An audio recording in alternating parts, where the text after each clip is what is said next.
ഇന്ന് തന്നെ ഡൗൺലോഡ് ചെയ്യൂ. കാണൂ നിങ്ങളുടെ ഫേവറേറ്റ് ഷോസ്. വീട്ടിലുള്ള വിഗ്രഹങ്ങൾക്ക് കേടുപാടുകൾ ഉണ്ടാകുന്നത് ആ വീട്ടിലുള്ളവർക്ക് കഷ്ടകാലം വരുമ്പോഴാന്നാ പറയുന്നത്. ഇനി എന്ത് കഷ്ടകാലം വരാനാ പാമേ? ഉണ്ടായിരുന്നെല്ലാം തച്ചുടച്ച് കൂടും കുടുക്ക എടുത്ത് രാഖിരാമാൻ ഇറങ്ങിയതല്ലേ. മുന്നോട്ടിനി എങ്ങനെ ജീവിക്കണമെന്നും അറിയത്തില്ല.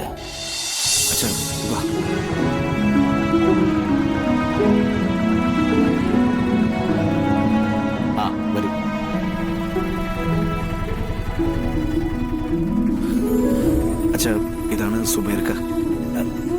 ഇത് ഞങ്ങളുടെ തറവാടാ. ബാപ്പ വെച്ച വീടാ. ബാപ്പയുടെയും ഉമ്മയുടെയും ഓർമ്മകൾ തങ്ങി നിൽക്കുന്ന ഈ വീട് പൊളിച്ചു കളയാൻ തോന്നില്ല. വിഷ്ണു വിളിച്ചു പറഞ്ഞതിന് ശേഷമാ പണിക്കാരൻ നിർത്തിയതും ക്ലീൻ ആക്കാൻ പറഞ്ഞതും. അതുകൊണ്ട് അല്പസ്വല്പ പോരായ്മകളൊക്കെ ഉണ്ടാവും. അയ്യോ സുബൈർക്ക, ഇത് തന്നെ വലിയ ഉപകാരമല്ലേ? ഇങ്ങനെ ഒരു അവസ്ഥ വന്നപ്പോഴാ ഇക്കെ വിളിക്കാൻ തോന്നിയത്. അത് വലിയ ഉപകാരമായി.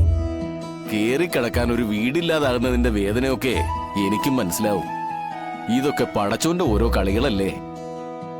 ഈ വീട് ജപ്തി ചെയ്യാനായി കോടതി ഇന്ന് നോട്ടീസ് വരെ പതിച്ചതാ. അതിൽ നിന്ന് എന്നെ രക്ഷിക്കാൻ സഹായിച്ചത് വിഷ്ണുവിന്റെ അമ്മയാ, ഈ സത്യാമ്മ. എന്നെ ഓർക്കുന്നുണ്ടോന്ന് എനിക്കറിയില്ല. ജപ്തിയുടെ കാര്യം പറഞ്ഞപ്പോ മുന്നും പിന്നും നോക്കാതെ സത്യാമ്മ പണം തന്നതുകൊണ്ടാ എനിക്കിത് നഷ്ടപ്പെടാതെ നോക്കാൻ പറ്റിയത്. പടച്ചോന്റെ ഓരോ കളിയേ. ഇങ്ങനെ എനിക്കൊരു പ്രത്യുപകാരം ചെയ്യേണ്ടി വരുമെന്ന് ഒടേ തമ്പുരാൻ ചിലപ്പോ മുൻകൂട്ടി കണ്ടു കാണും. നന്മ ചെയ്യുന്നവന് തിരിച്ചു നന്മ ചെയ്യാൻ ഞാൻ ഒരു വഴിയായെന്ന് മാത്രം. അതല്ലെങ്കിലും അങ്ങനെയാ. ഒരാപത്ത് വരുമ്പോ ഈശ്വരന്റെ രൂപത്തിൽ ആരെങ്കിലുമൊക്കെ വരും, ഒരു കൈത്താങ്ങായിട്ട്. അത് പ്രതിഫലം ആഗ്രഹിച്ച് ചെയ്യുന്നതല്ലെങ്കിലും പിന്നീട് അത് 100 ഇരട്ടിയായി തിരിച്ചു കിട്ടും. ഞങ്ങൾക്ക് നിങ്ങളാരാണെന്ന് അറിയില്ല. പക്ഷേ നിങ്ങൾ ഞങ്ങൾക്ക് മുമ്പിൽ നിൽക്കുന്നതേ ഇപ്പോ നിങ്ങൾ പറഞ്ഞ ആ പടച്ചവന്റെ സ്ഥാനത്താ. എല്ലാം കൈവിട്ടവന് ഈശ്വരൻ നൽകുന്ന ഒരു കച്ചിത്തുരുമ്പ്. അച്ഛാ, ഞാൻ ഇക്കയുടെ ലോറിയിലാ. എനിക്ക് കുറച്ച് ലോറിയുണ്ട്. കുറെ അധികം ആളുകൾക്ക് ജോലിയും കൊടുക്കുന്നുണ്ട്. എല്ലാം തകർന്നു നിന്ന സമയത്ത് രക്ഷപ്പെടാനായി എടുത്ത ലോറിക്കുള്ള അഡ്വാൻസ് തുക തന്നതും ഈ സത്യാമ്മ തന്നെയാ.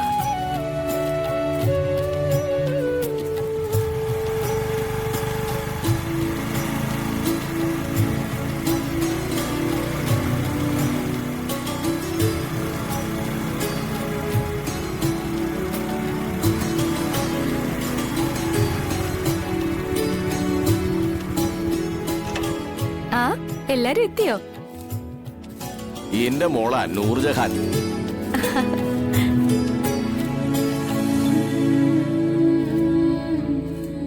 എന്നേക്കാൾ വലിയ സഹായിയാ.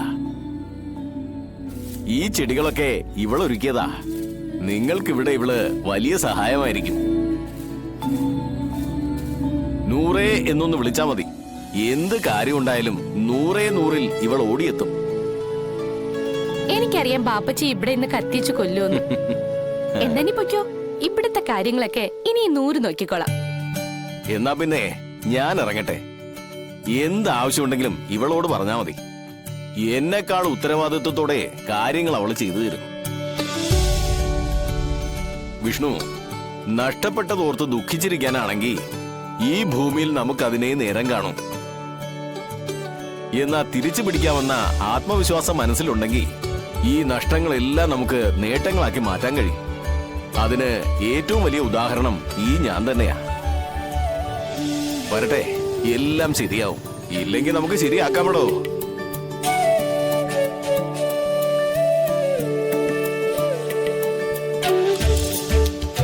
അതെ, പുതിയ വീട്ടിലേക്കുള്ള വരവല്ലേ, പാല് കാച്ചി തന്നെ നമുക്ക് തുടങ്ങിയേക്കാം.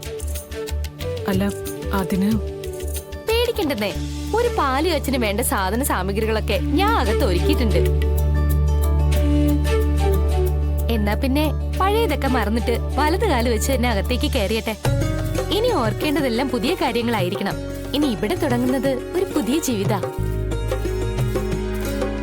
ഐശ്വര്യായിട്ട് കേറി ബാ.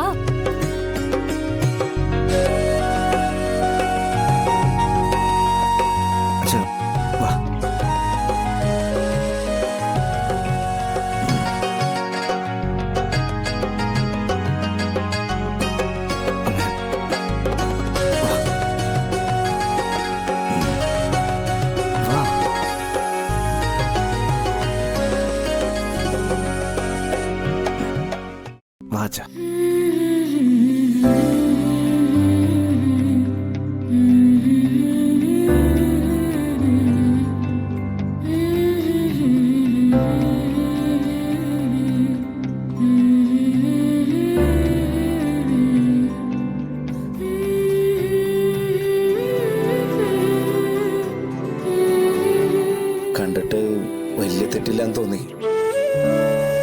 പിന്നെ എന്തെങ്കിലും കുറവുണ്ടെങ്കിൽ സുബൈർക്കോട് പറയാം, കുഴപ്പമൊന്നുമില്ല. ബാപ്പച്ചിയോടല്ല, ദേ ഈ നൂറിനോട് പറഞ്ഞാ മതി. എന്തായാലും ഞാൻ പരിഹരിച്ചു തരാം. ഞങ്ങളുടെ വീട്ടിൽ നിന്ന് ഞങ്ങൾ സ്വന്തം ഒന്നും പറഞ്ഞ് കൂട്ടിക്കൊണ്ടു പോകുന്നത് ഇവരെ മാത്രം. ഇതങ്ങനെ ഉപേക്ഷിച്ചു പോരാൻ തോന്നിയില്ല.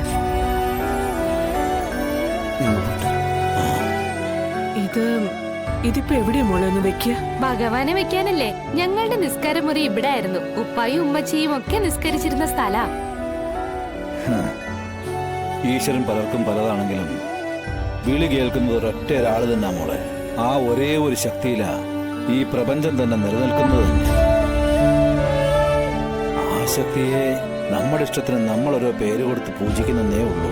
നിങ്ങൾ നിസ്കരിക്കുന്നു, ഞങ്ങൾ നമസ്കരിക്കുന്നു. എല്ലാം ചെന്നെത്തുന്നത് ഒരാളിലാ. എനിക്ക് എല്ലാ മതങ്ങളും ഇഷ്ടാ. എല്ലാ ദൈവങ്ങളും ആഗ്രഹിക്കുന്നത് മനുഷ്യരുടെ നന്മയാണല്ലോ. അപ്പൊ പിന്നെ നമ്മൾ എന്തിനാ ദൈവങ്ങളെ വേർതിരിച്ച് കാണുന്നത്? മോളെ കണ്ടപ്പോ തന്നെ മനസ്സിലായി ഞങ്ങളുടെ ഒപ്പം കൂടുന്ന ആളാണെന്ന്. എല്ലാ കാര്യങ്ങളിലും നല്ല അറിവുണ്ടെങ്കിലേ ഇങ്ങനെയൊക്കെ വ്യക്തമായി സംസാരിക്കാൻ പറ്റൂ. ദൈവങ്ങളെ നമുക്ക് ദാ ഇവിടെ വെച്ചാലോ? ആ, അവിടെ വെക്കാം മോളെ. ആ, ഇവിടെയാകുമ്പോ എനിക്ക് ദിവസവും വിളക്ക് വെച്ച് ഇങ്ങനെ നിന്ന് പ്രാർത്ഥിക്കാൻ പറ്റും. എന്റെ കൃഷ്ണ, ഞങ്ങളിതാ യാത്ര ഇവിടം വരെ എത്തി നിൽക്ക. ഇനി എങ്ങനെ മുന്നോട്ട് പോണെന്ന് നീ തന്നെ തീരുമാനിച്ചാ മതി.